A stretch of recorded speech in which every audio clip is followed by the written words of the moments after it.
Assalamu alaikum. I'm Dr. Hassan Sharif, cardiology fellow in Prince Mohammed bin Nasser Hospital.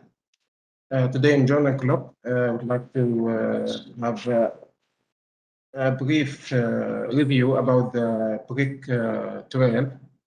It's about protecting kidneys with the remote ischemic preconditioning.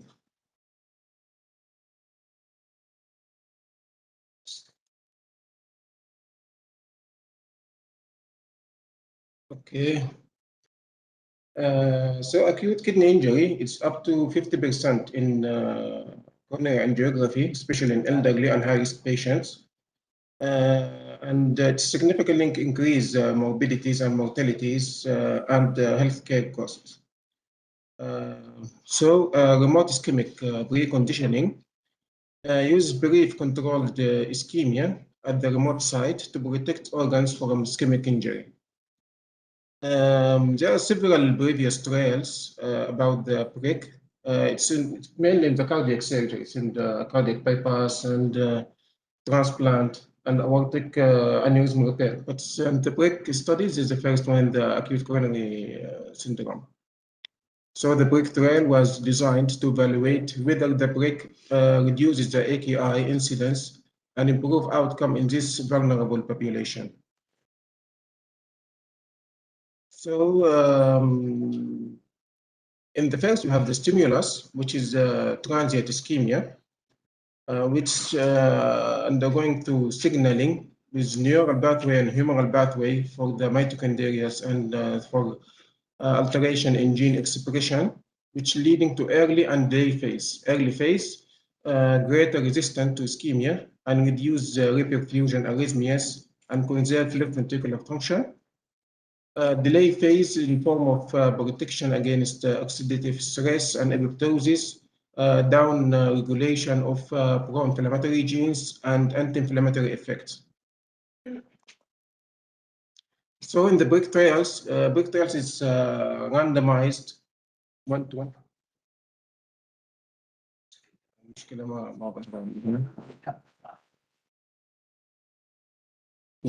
ما في شيء. طيب it's randomized double blind sham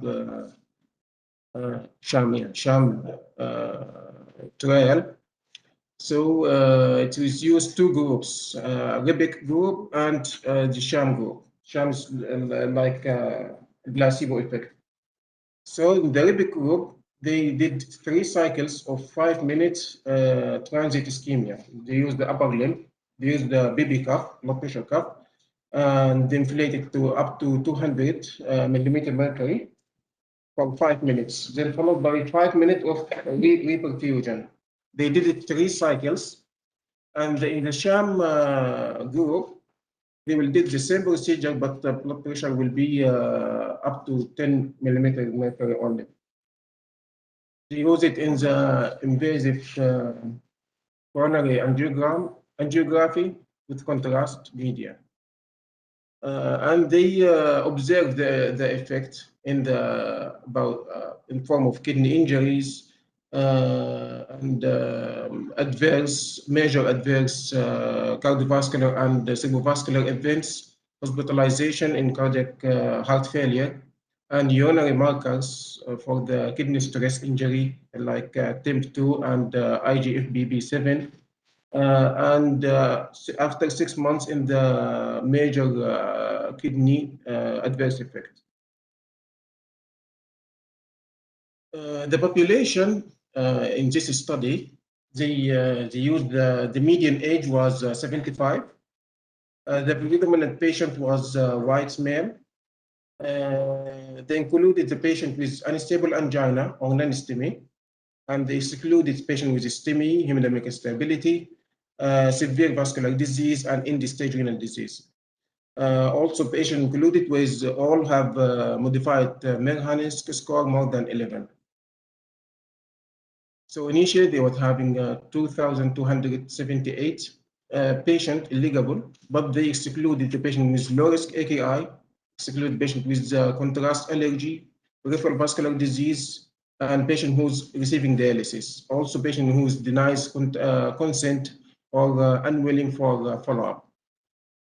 They ended with 109 randomized patients. There was 54 assigned for RIBIC and 55 assigned for sham RIBIC.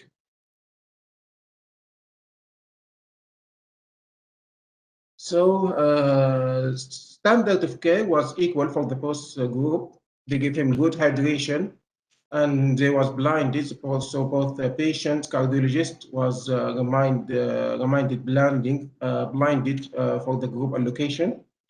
The time was 4 hours before the angiography.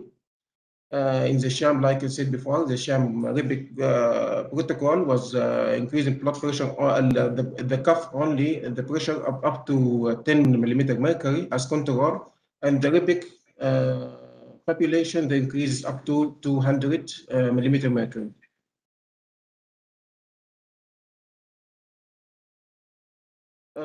They observe the outcome in form of primary outcome and secondary outcomes and biomarkers measurement. Primary outcome was in form of acute kidney injury within 48 hours. They used the KDIGO definition with serum creatinine increasing more than or equal 0.3 milligram per deciliter. In secondary outcome, any change or increase in the urinary biomarkers, TIMP2 and IGFBP7, and plasma cyclic GMB level, and major adverse cardiovascular or cerebrovascular events, and major adverse kidney events after 6 months.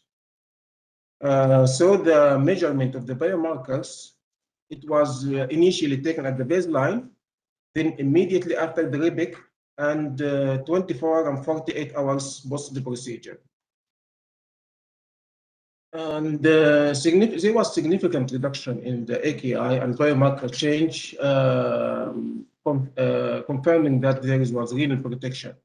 So it's around the AKI induced is decreased about around half the patient. So the RIBIC reduces the AKI risk by 50%. Urinary TIMP2 and IGFBP7 levels were raised significantly 48 hours post-angiograph in sham patients only. Plasma cyclic GMB shows a non-significant numerical increase following a RIBIC. So the finding was supporting that renal epithelial protection via cell cycle arrest and vasodilatation mechanism. So in the diagram on the left, this is the biomarkers. And on the right, it was also in the cyclic GMB, which was steady increase before the procedure. So in conclusion, there was significant reduction in the major adverse effect, cardiovascular and cerebrovascular effect, and heart failure hospitalization. So 16%, 16.7 the reduction in the major cardiovascular and cerebrovascular events compared to in the sham group, it was 36.4%. Also in heart failure hospitalization, in the RIBIC it was 7%, 7.4, and in the sham it was 21.8%. But no significant difference in the major adverse kidney events or mortality. It's like in the need of dialysis or mortality after 6 months.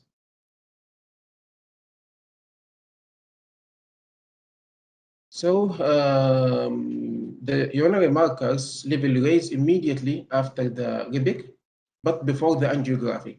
This signaling induces renal epithelial cell cycle arrest and protective arm. And after angiography, these biomarkers increase significantly in sham patients, but remain stable in RIBIC patients. indicating reduced kidney stress with the patient with REBIC. Combined biomarkers increasing in cyclic GMB, a vasodilator, shows a numerical increase with the REBIC supporting enhanced renal perfusion. Combined biomarker patterns confirm the REBIC's mechanism, which is a cell cycle arrest and improving renal blood flow, which is reduce the contrast-induced tubular injury.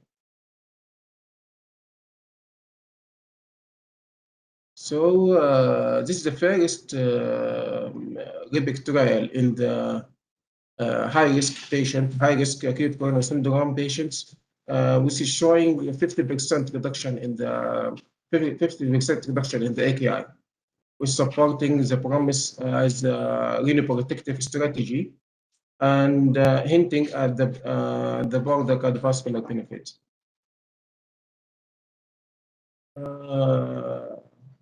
So in summary, this promising non-invasive kidney protection in high-risk elderly patients with coronary angiography, which is remote ischemic preconditioning, significantly lower the incidence of acute kidney injury and major adverse effect. And also positively impact on the kidney injury biomarkers. And it is a non-invasive, low-cost protective strategy, but larger multi-center clinical trials are needed to confirm the benefit and clarify effect on the heart failure and other outcomes. So further researches should be support the development of clinical guidelines. Thank you.